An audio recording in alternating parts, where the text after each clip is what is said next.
welcome. I'm great pleasure to have you all today to share some insights into the pharma industry. I'm delighted to introduce in a second my dear friend Iain Moore, Dr. Iain Moore, who's a specialist, having spent some 40 years in the industry looking at standards, looking at supply chains, and looking at traceability and the importance of ensuring what you put in your mouth is real.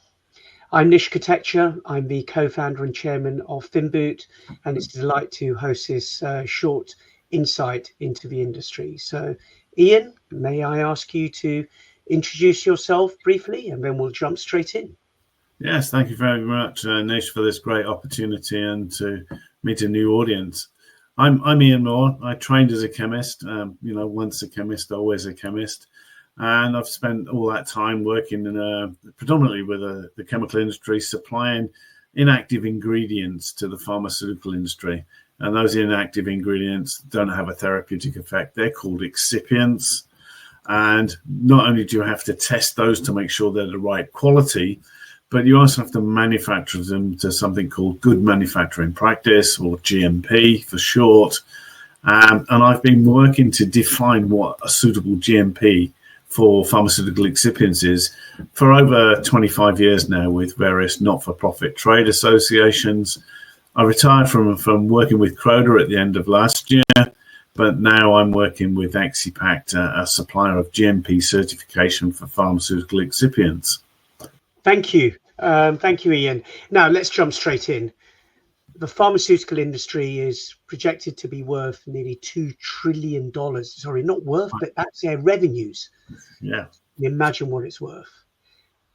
We all know the big brands, and we've gone through the COVID experience globally, and some of those brands have come to the fore, and there's been lots of questions and challenges posed by the user, the end patient, saying, what are we putting into ourselves? How do we ensure what we're putting into our bodies can be trusted? Well, I mean, the pharmaceutical industry is very heavily regulated. So, you just can't make up a drug product, put it on the market and claim that it has therapeutic effect. The regulatory authorities, which are there authorized by government, they're like the police. They will not permit that. And yes, you can buy stuff over the internet of any description, but those sites get closed down fairly rapidly as soon as they're identified. So the standard process is you have to go through nearly a decade of work synthesizing a chemical substance which has the effect, or it might be biologic now these days. And then you have to go through extensive clinical trials, starting with animal-based trials all the way through to human trials to prove that not only is the substance safe to administer, but it's the drug product, but also to ensure that it works, it has a therapeutic benefit. And I'm sure you'll have seen literature and press releases about the latest wonder drug that's perhaps too expensive for governments to pay for. And they've said it's not beneficial, that the benefit it gives the patient is not so great. But you mentioned a classic one of COVID-19, of course, with the vaccines that came along incredibly quickly. And normally a vaccine would take 10 or 20 years to go through that safety evaluation process and be authorized to be made and distributed. But because people were dying in the streets, literally because of COVID, the government's accelerated that process, worked with industry, worked with their own organizations to prove that the vaccine was as safe as it could be and it would save lives.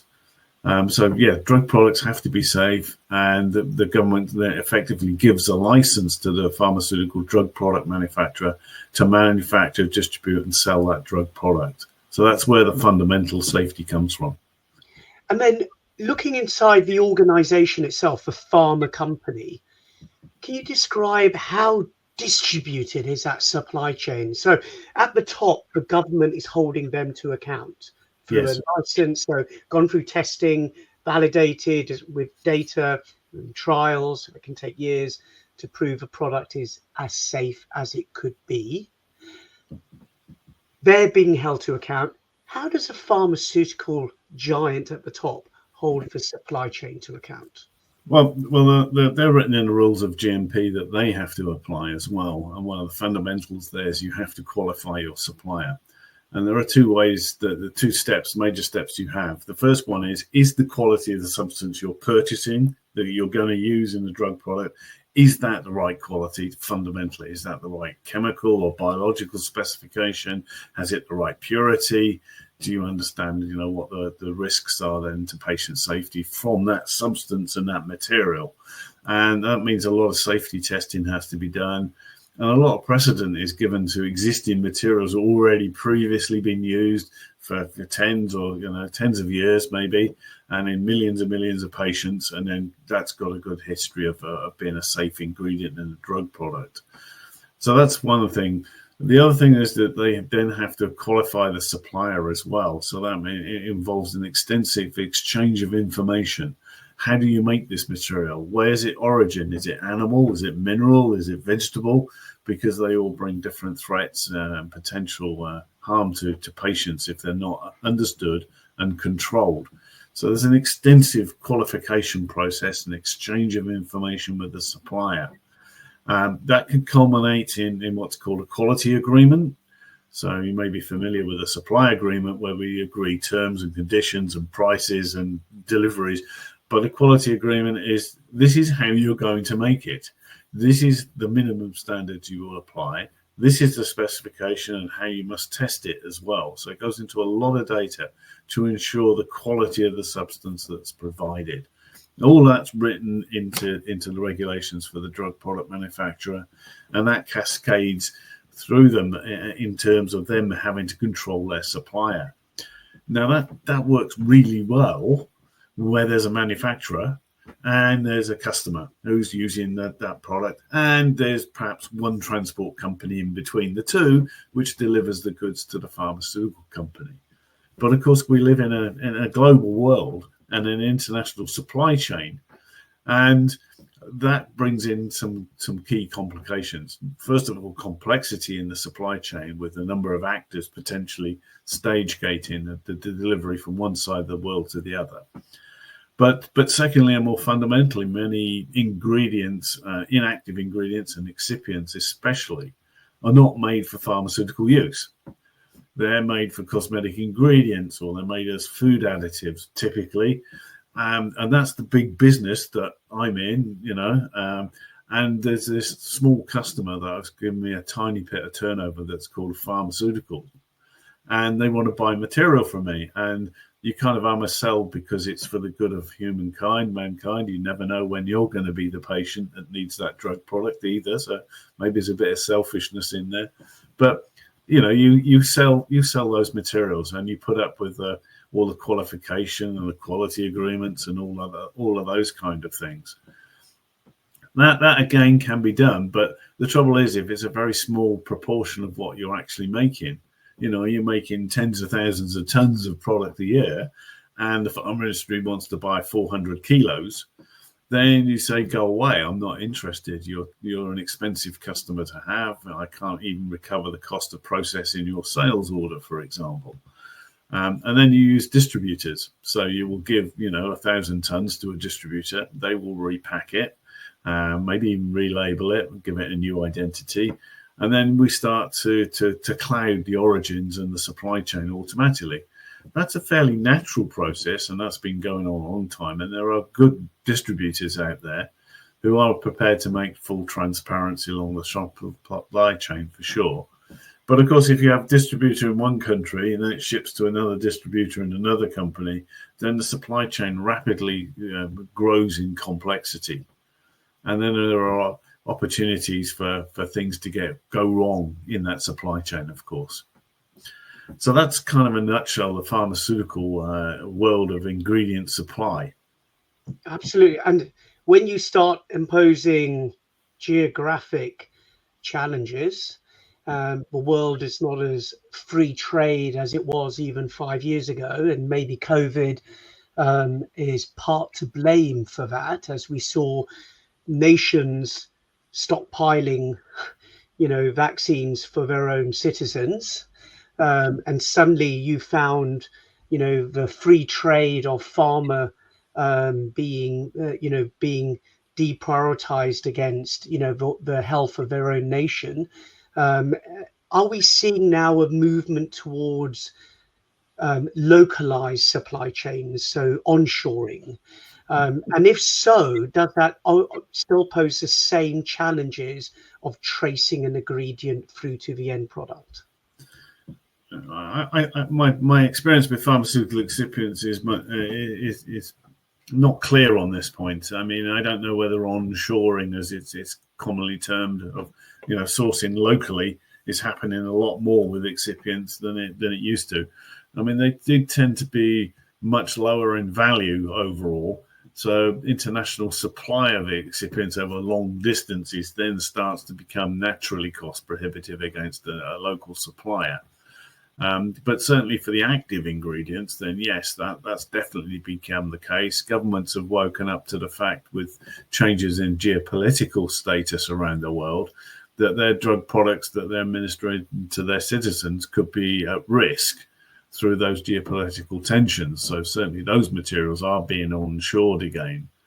And suppliers are being, manufacturers of drug products are being encouraged to bring them back into more stable environments. Let's put it that way. Absolutely. But it still requires traceability. Yes. So whether you are rebuilding your supply chain onshore, or you're still operating from a very distributed across geographical boundaries supply chain, it's about traceability is what you're telling me. Absolutely, always. I mean, if you've got good traceability, then the objective always for the pharmaceutical manufacturers, you really ought to have full traceability all the way back to the actual manufacturer, because it's them that they've got to work out and ascertain that they've applied GMP to the manufacture of that excipient, and that GMP is suitable for the purpose to which they put that excipient. And so what is GMP? Who defines GMP? And I know you've done a lot of work on this in trying to establish GMP, good manufacturing practices. Yeah, well, the origins go back, maybe 60, 70 years, and when it became, very much aware that good practices had to be put in place to assure the quality of pharmaceutical excipients, pharmaceutical drug products, pharmaceuticals. So it started with drug products. If you don't make it in a hygienic, sanitary way, then that's going to be as dangerous as not treating the patient. And if you then cascade that into the key ingredients, the active ingredients and the inactive ones, the excipients, then that's how GMP has come through into the supply chain. So GMP is defined for drug products, and that's defined in legislation. It's actually now defined in legislation for active ingredients as well. But it's not defined in legislation except in China and Brazil for pharmaceutical excipients, which is quite curious. But again, the strategy of the authorities has been to delegate that responsibility to the drug product manufacturers, and to give them some guidelines and to give them some rules that says you have to ascertain the GMP that's required for pharmaceutical excipients based on what the excipient is, what it does in your drug product. Then you will get an agreement with your supplier that they comply with those requirements, and then we'll come in and inspect you and make sure that you've done all of that. So the control has been delegated, if you like, but the checks are there to make sure it's been implemented. What that's actually done for pharmaceutical excipients is to give them some freedom, shall we say, to define GMP that's appropriate for the chemical synthesis or the biological synthesis, or digging it out of the ground and purifying it synthesis of a pharmaceutical excipient. And the dimensions there of what kind of technology you can use are huge. So a lot of flexibility is required. You can't kind of have a one-size-fits-all set of GMP rules, because a lot of them would just be null and void, not actually benefiting the patient. They just add cost. And then from a behavioural point of view on a manufacturing site, there's nothing worse than trying to implement a rule on an operator. You've got to wear a hairnet. He's in a JCB digging up in a digger, digging out some clay out of the ground and tipping it into a vat in the open, and it's pouring down with rain, and he's got to wear a hairnet. There's no chance. People are smarter than that. So it seems that in order to hold to account the end pharma manufacturer, what they require is data, right? Yes. Throughout that chain. Now, whether they authentic data. Absolutely. Whether they are being asked to comply with a local regulation or a federal regulation or across geographic boundaries where they're selling the end product regulation, they need data and they need to be able to analyze that data. So what are the pain points today for a pharma industry in collecting that data through supply chain? Well, certainly my experience there is at the moment that they're still using sort of paper, or what I call hybrid paper systems, which is, typically, a PDF, an electronic image of a piece of paper. And that's kind of partly because the industry is so highly regulated that even implementation of computer systems has not been without its traumas, because the regulatory authorities have asked that key question: how can I trust the digital world if it can be changed? Whereas you never get that question if it's a piece of paper, because you can see it's been changed. So goes the theory. Of course, if you really wanted to change the paper record, I'm sure you'd find some way of doing it. But the digital world, it was a question of having those kind of authenticity of the data, and they call that data integrity in the industry. So they've been a little slow, we might say, in picking up the digital world in this way, but maybe rightly so, because at the beginning, 20, 25 years ago when I started, audit trails on data didn't exist. You could make changes to the data and it would be invisible as to when and who'd done that. Since that time, that kind of technique has been built into most platforms. So but having a digital age now means all the actors along the supply chain are highly digitized anyway. It's only towards the end of that journey, I suspect, in the pharmaceutical industry that we need to integrate it better. And then we can make all of that data available to them. So if you were looking at a technology that provides you that data proof, the single source of truth through that chain, what have you looked at, and where do you feel that opportunity lies? Well, I think that's where you can help, maybe some more, Nish. I mean, and what I can say is what the needs of the industry is. So, what we want is a digital ledger, you might say, of all the people have held onto, let's say, pharmaceutical excipient since it was manufactured, and there's a mass balance in there as well. And you can interrogate it. You can find out everybody who's been involved in touching that material all the way along its journey. So, I get 3 drums of, material delivered to my pharmaceutical manufacturing facility, and along with it comes a digital ledger. And I can trace it. I can compare that then with what I know about the supply chain. I can ask questions if there have been diversions or that the data doesn't stack up against what I know about the supply chain and predetermined. And I can check on it. And certainly if there's any misbalance of the overall mass balance, particularly, then I need to be very, very alert. Recent examples of a deliberate falsification of materials have involved diluting it by 40 or 50%. With an industrial grade material, and tragically that's resulted in a lot of deaths of young children particularly. So, but it's a massive injection of false material into the genuine article. So any kind of ledger that's got that kind of history in it, which can't be changed, is secure, is going to be very attractive at helping secure the supply chain for pharmaceutical excipients. Absolutely. And it sounds like we have to remember that injecting a product that is not what it purports to be results in death. So this is criminal. Yeah, absolutely. I mean, and the frustration for me is over the years, this comes and goes in economic cycles. So we've just unbelievably been through this situation again with hundreds and hundreds of children dying because, the mother's given them something as simple as a cough syrup. Yeah. And it's got a toxin in it, and that toxin is fatal to the child. And all you can do is hold your child and watch it die. Yeah. Because there's no antidote. And I'm very passionate about we've got to stop that. We've got to find ways of breaking that loop. That's just not tolerable in this day and age. Absolutely.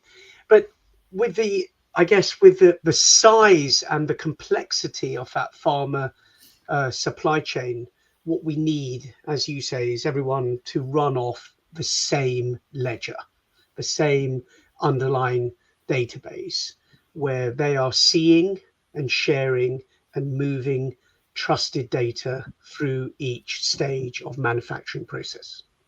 Yeah, it's distribution as well. I mean, quite often, with these kind of ingredients, it's just simple distribution with as I say, with a small d, in the sense that people are moving stuff around. Yeah. Obviously, repacking or putting it into smaller units does make sense along that journey, especially if there's, as I said, the excipient's made in huge bulk. Yeah. But most people are just involved in moving the containers around.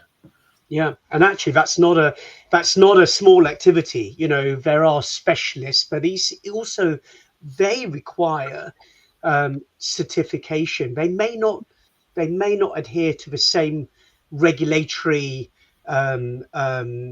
element. They adhere to a different regulatory element, but they need to be assessed and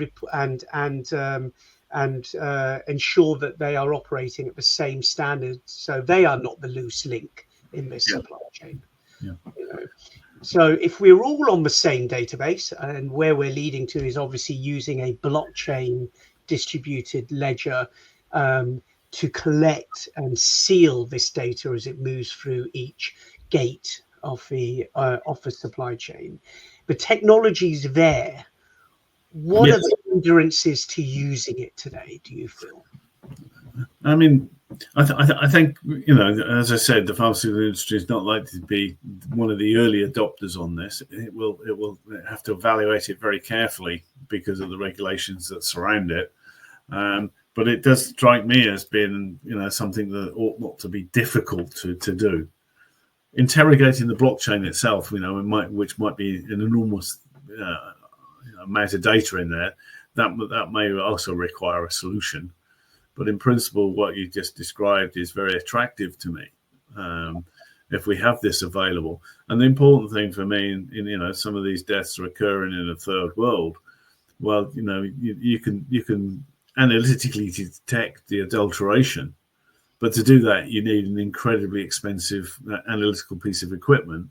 And in some parts of the third world, there isn't even one of those in the country, let alone the pharmaceutical manufacturing facility. So what we need is in a digital world, you might be able to have able to interrogate, say, a blockchain really quickly, and really you only need to answer one question: do I have a problem? And if the answer is yes, stop. Yes. Right, investigate further. I'm equally passionate that we should have an analytical process that does the same. We don't need to know it's 37.456% adulterated.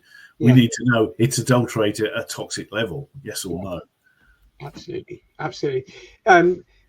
Iain, thank you. Thank you for your insights, and conscious that we're running short of time. I have one final question. If 5 years from now, what would you like to see in the terms of data for the pharmaceutical industry? One of my passions, and what the things we're working with even in an ExiPack GMP certification, is what I call transparency. In many instances, in the past, we've kind of hid what was going on behind the scenes, and under the guise that was commercial confidentiality. Well, I think in this industry particularly, that's not an acceptable behavior. And in actual fact, my experience is that the transparency actually cements relationships. It makes them more secure because they actually add value to the pharmaceutical company. They know where things are coming from. And that happens, with my experience with a direct relationship as a manufacturer to the customer, and the customers would say, yeah, we can buy this cheaper from somewhere else, but we don't have that line of sight to you. And that's what's valuable for us. So anything that gives us transparency back to the manufacturer, the pharmaceutical excipient in this industry, has got to be good for the future. And that's where another dimension, I think, where this modern technology is actually changing our society norms. And we need to go with that. And for me, being transparent and open is really important. Absolutely. I concur. And Finboot and our Marco platform was set up is exactly to solve that problem of transparency, ensuring commerciality. What we're not saying is giving away your pricing secrets, right? No. Or your pricing methodology. But in a world where, such as the pharmaceutical sector, which is pivotal to human survival and human health, as we've seen very recently in the COVID pandemic, transparency is the key. Are we sure what we are putting into our own bodies can be trusted? And for that, we need trusted data. Yes. And for that, blockchain is a solution. Iain, thank you so much for your time this morning. And we're looking forward to continuing our discussions as we develop and move forward for the industry. Thank you very much indeed. You're very welcome. It's been delightful, Nish. Thank you.